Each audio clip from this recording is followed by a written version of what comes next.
Hi, and welcome to Chapter 4, Hardware and Software. Our first question is, let's ask ourselves what business professionals need to know about computer hardware.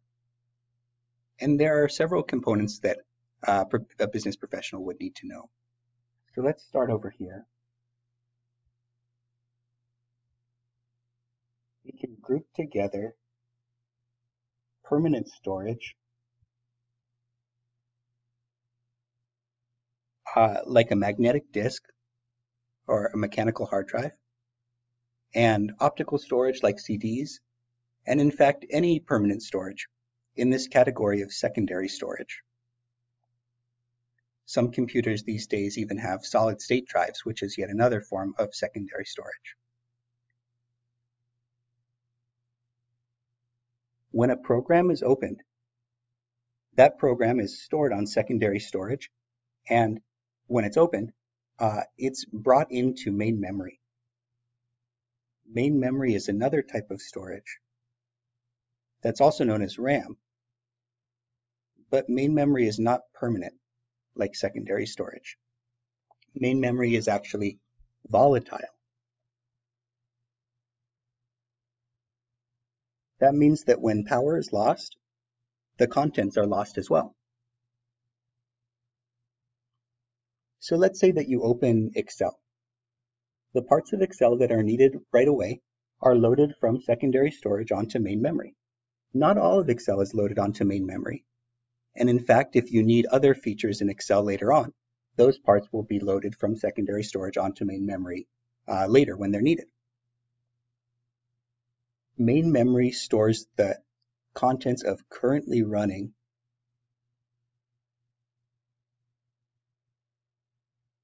programs and data.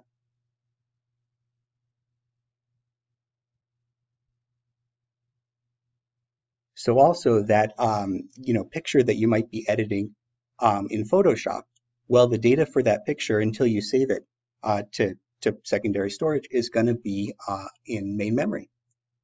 And we've probably all had the experience of losing power and suddenly the thing that you were working on that was on main memory but not saved yet to secondary storage, is totally lost. Part of the operating system is also on main memory and kind of resides there forever. Okay.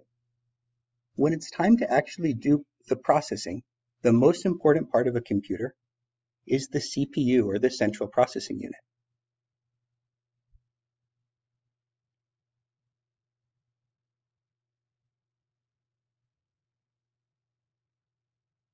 Sometimes this is just called the processor.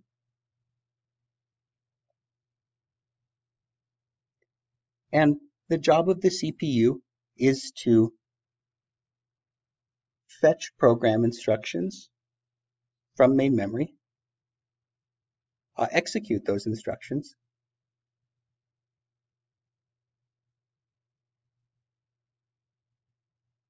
and then encode the result and send it back to main memory.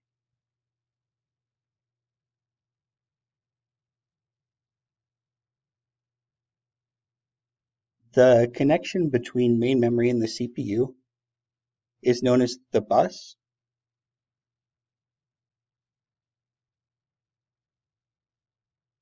And information is sent back and forth from main memory to the CPU via the bus.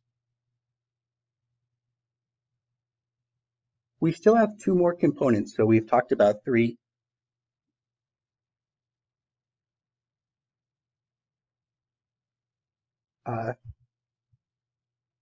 Three components so far, but let's add the final two: input and output hardware. And these are maybe the easiest to understand, probably the easiest to understand of all five. Input hardware is used to send information from the outside world to the computer. Things like a keyboard and a mouse are examples of input hardware. So let's group them together down here. But also things like a scanner, for documents, or even like a scanner that reads a barcode reader is an example of input hardware. And if you think, you can probably come up with some other examples of input hardware. Maybe things for audio. What about sending information the other direction? Output hardware is used to send information from the computer to the outside world. And a common example would be a monitor, just a screen that's going to display the information. But also we can think of some other examples of output hardware. What about speakers?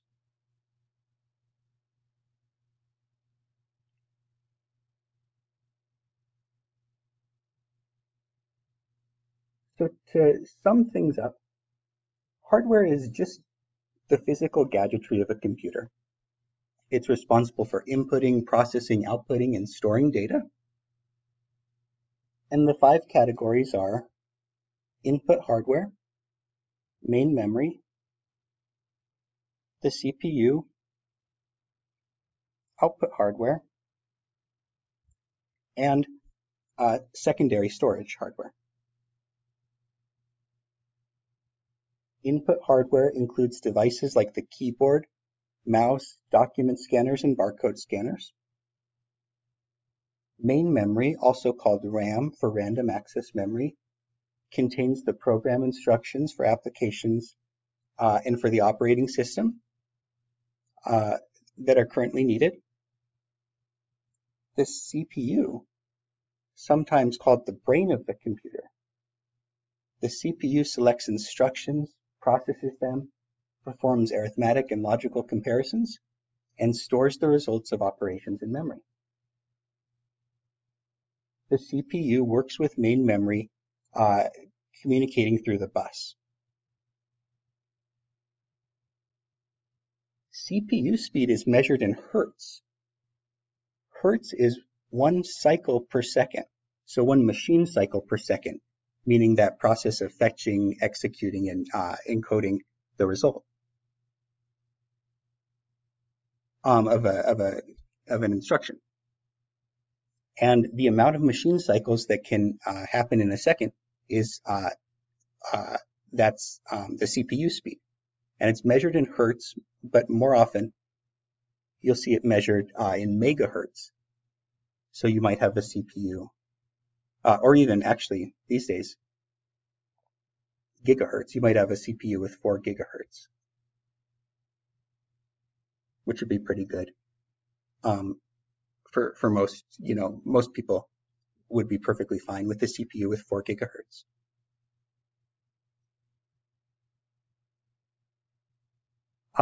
Output hardware. Oh, and by the way, there are other types of categories for CPUs. You might see 32 or 64-bit CPUs, which just refers to the addressing scheme that the CPU has with main memory, where it finds the data. So how the addresses are represented. And dual and quad. Another distinction for CPUs, dual meaning that there are actually 2 streams of processing happening in parallel, quad meaning 4, and that can even go up farther. So some CPUs, most these days, do parallel processing. So you might have a dual core CPU, meaning that it can do 2 2 tasks at once. It can process 2 streams instead of 1. Okay, and then we get to output hardware, which consists of video displays, printers, audio speakers, overhead projectors, and other special purpose devices.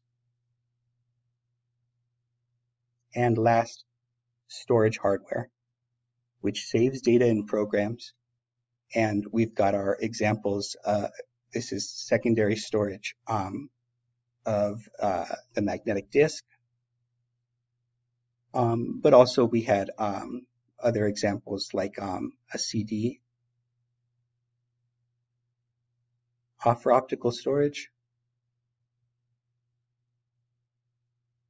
or even a flash drive would be an example of secondary storage hardware.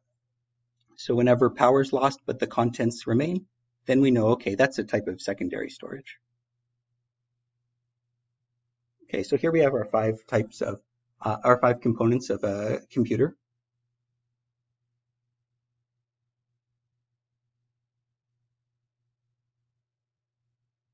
And now let's go ahead and focus on how data is represented electronically. Bits are used for computer data because they're easy to represent electronically. Bits can either be a 0 or a 1, but that's it, no 2s or 3s. And bit stands for binary digit.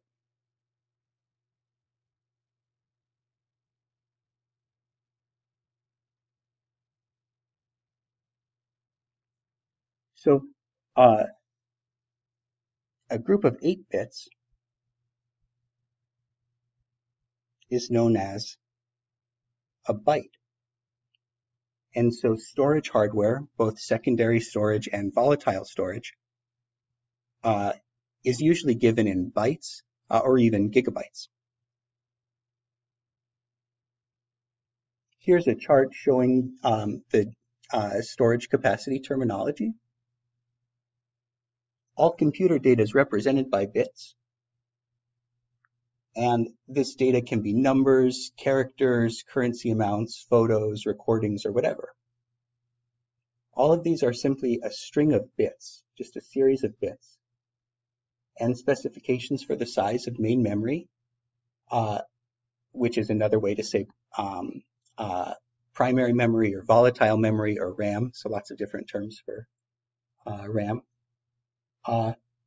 And also secondary storage is expressed in bytes. So 1 byte is 8 bits. 1 kilobyte is 1,024 bytes and is represented just with the letter K. 1 megabyte is 1,024 kilobytes. This is represented with the abbreviation MB. And a gigabyte's 1,024 megabytes. That's represented as GB. The next level up is a terabyte. 1,024 gigabytes is a terabyte. The abbreviation is TB. And 1,024 terabytes is a petabyte. PB. In exabytes, 1,024 petabytes, that's EB. And a zettabyte, these start to get pretty out of control, is 1,024 exabytes, ZB.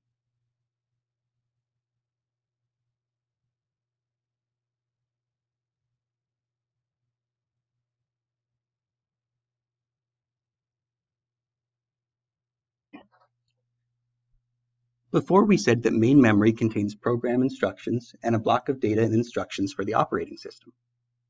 The operating system is responsible for controlling the computer's resources. Main memory is too small to hold all programs and data a user might want. So the CPU loads programs into memory in chunks, meaning into main memory in chunks. What happens when main memory is too small to hold all of the open programs and data? If there's insufficient memory, then something will be removed by the CPU and replaced with the just requested program or data into the vacated space. This is known as memory swapping. Swapping slows down a computer.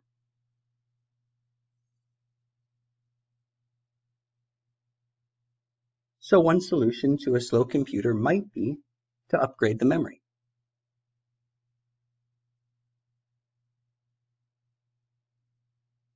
Most people don't need a particularly fast CPU.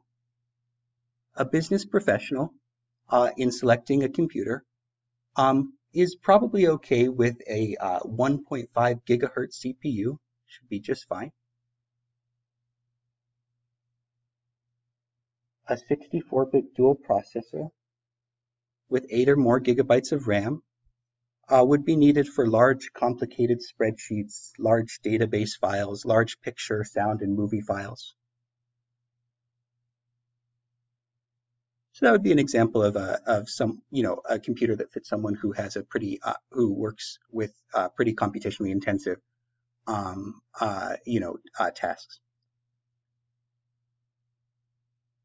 Generally, main memory and a special part of main memory, which actually is its own kind of very fast, very expensive storage known as cache memory,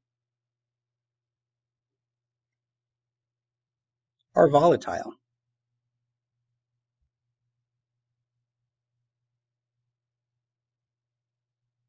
So the CPU actually has its own special type of memory known as the cache.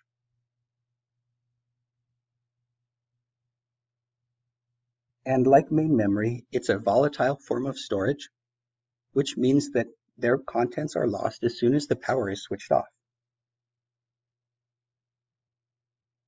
That's why computers also have disk memory or secondary storage as well.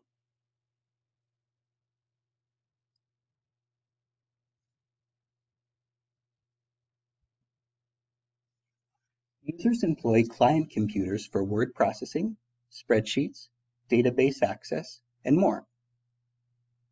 Most client computers have software that enables connecting to a network or the internet.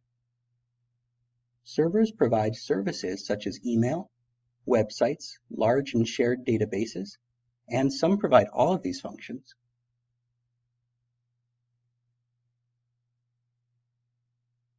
Servers have to be fast and have multiple CPUs, lots of main memory, at least 4 gigabytes, and very large disks, often a terabyte or more of secondary storage. Increasingly, server infrastructure is delivered as a service in the cloud. When we visit a website, we usually use a client computer, and that website is usually hosted on a server computer. We send a request to the website, and the website sends a response back. Or I should say serves a response back because it's coming from a server.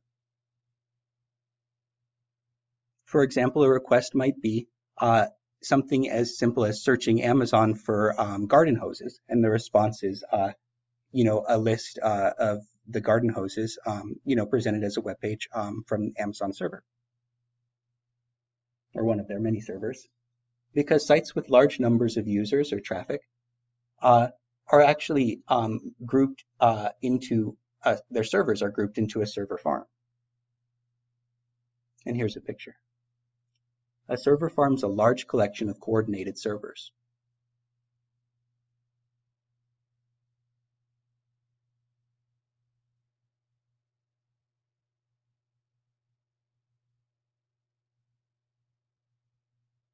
Every computer has its own operating system, and this includes client and server computers. An operating system, like we said, it controls the computer's resources.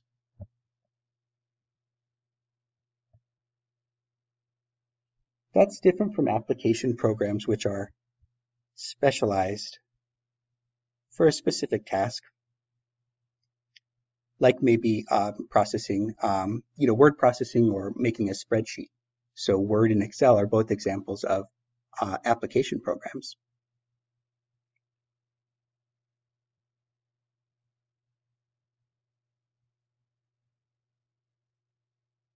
On a client computer, an operating system is a program that controls its resources. This could be, for example,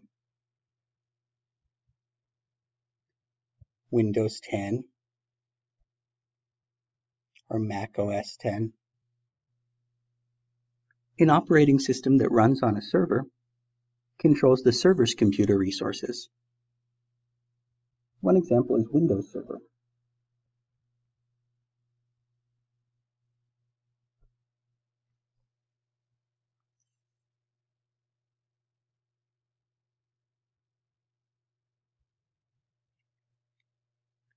Here are some important considerations. A particular version of an operating system is written for a particular type of hardware. Windows works only on Intel processors that conform to the Intel instruction set.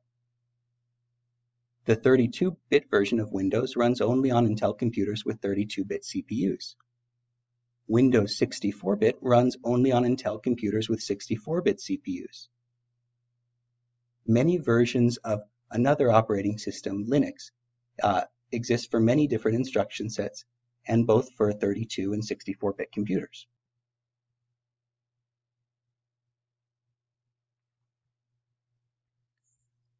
Some examples of operating systems for non-mobile clients.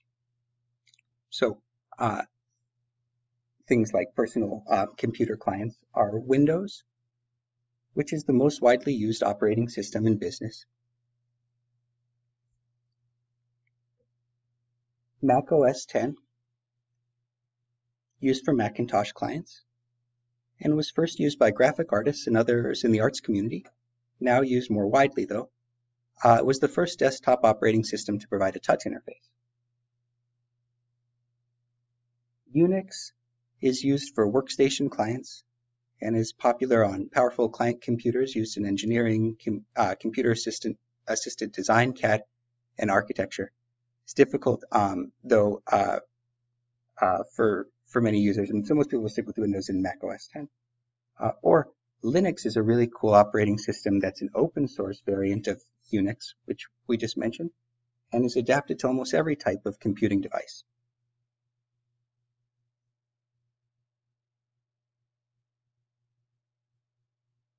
What about our phones and tablets?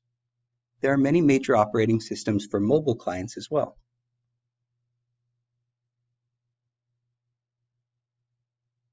Symbian is popular worldwide and is used on Nokia, Samsung, and other phones. BlackBerry operating system is used, of course, on Blackberries and is popular, was popular in business. iOS is the operating system that's used on iPhone, iPod Touch, and iPads. And Android is used on many phones as well as tablets and e-readers like the Kindle Fire.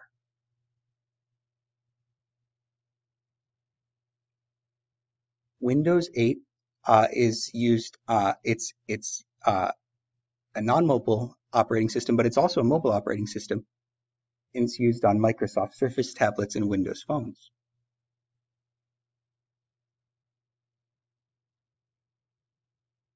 There are also some server operating systems, Windows Server, Unix, and Linux, all used for servers and with different levels of popularity. Windows Server is used for businesses with a strong commitment to Microsoft.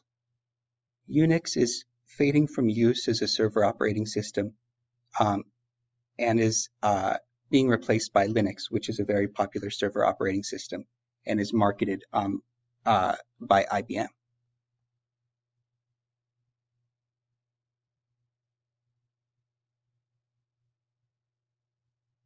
Let's move on and talk about what application programs really look like when we're running them. Here's an example of a modern style interface, which is touchscreen oriented and provides context-sensitive pop-up menus that can be used with a mouse and keyboard.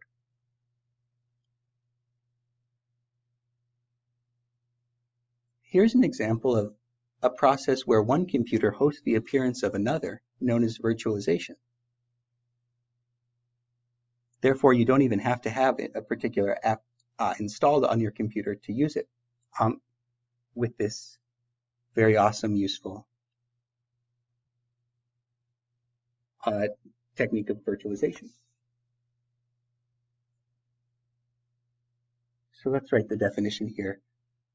Virtualization, the process by which one computer hosts the appearance of many computers.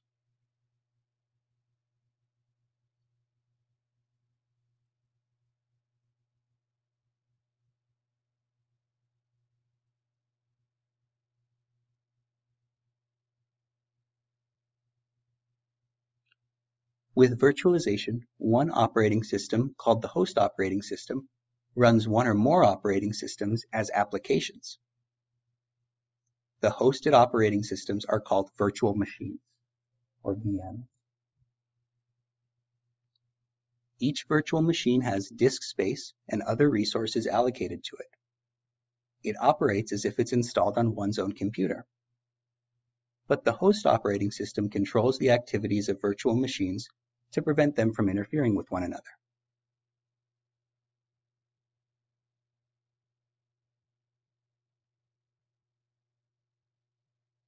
When we use a program, we don't actually own it. We own a license or right to use the program. When you buy a Windows license, Microsoft is selling you the right to use Windows. Microsoft continues to own the Windows program. Large organizations negotiate a site license that authorizes the company to install the product on all company computers or a specific site.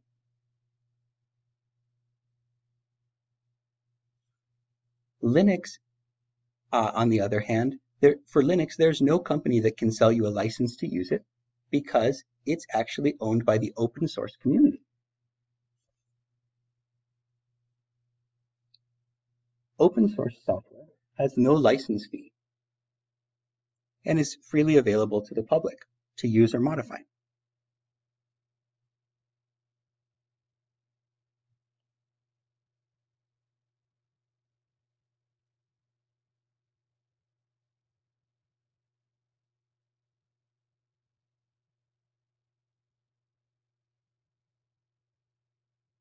Applications can be divided into several categories, depending on how they're used in industry.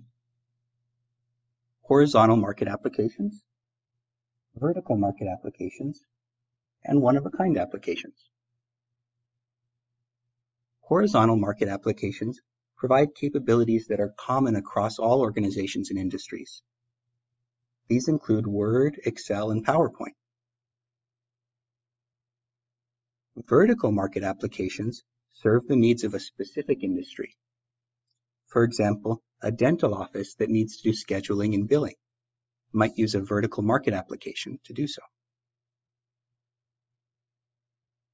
One-of-a-kind applications are used not only, not in a single industry, but actually just by one specific organization. Think of, for example, the IRS.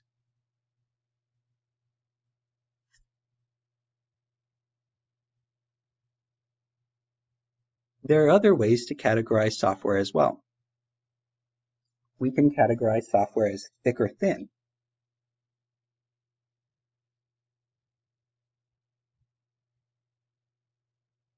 Software installed on a computer is a thick client application. You have to install it first before you use it. A thin client application doesn't have to be installed. Instead, it runs within a browser. So no need to pre-install anything with a thin client application. All you need is a browser. So which of these is thick and which of these is thin?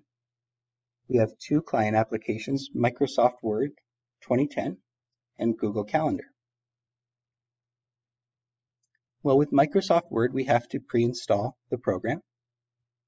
So this would be an example of a thick client application. With Google Calendar, there's nothing to pre-install. We just need a web browser to use that application. So Google Calendar is a thin client application.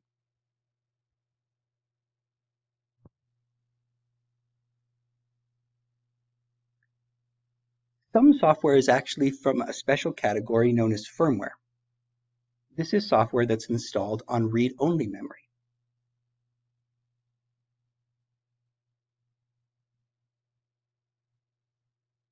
Firmware is found in the memory of printers and many other devices, and usually has to be upgraded over time.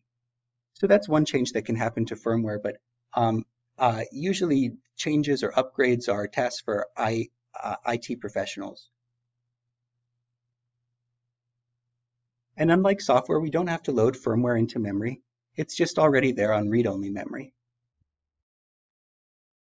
Open source software is software whose source code is freely available to the public.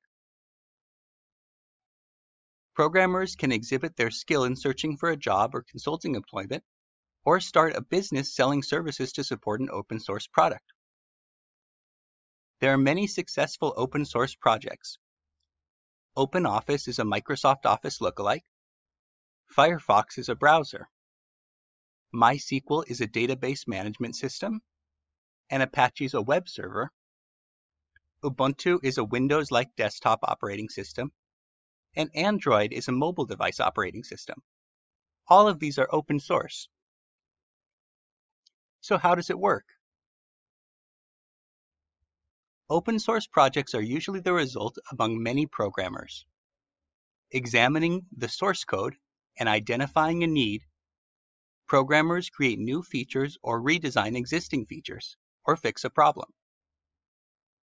The code is evaluated and extended by others, and after a series of iterations, peer reviews, and so on, a well-managed project can yield high-quality code. Source code is the human-readable code written in a programming language, like Java or C++. The source code is then translated, or compiled, into machine language, the language of zeros and ones, and the only language a CPU can understand.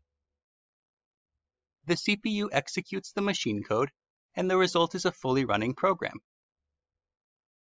With closed source or proprietary software, the source code is not available to users or the public.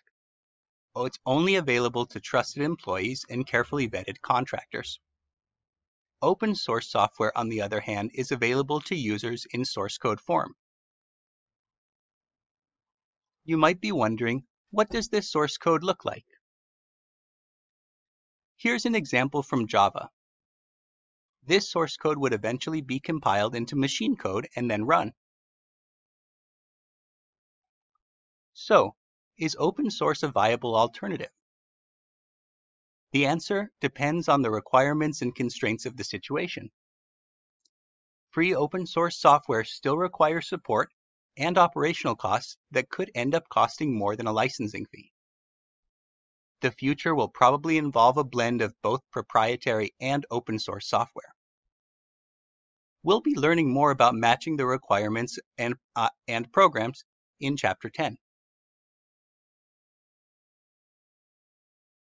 Hopefully the knowledge in this chapter gives us the foundation to ask good questions about hardware and software and make good choices about computing at work.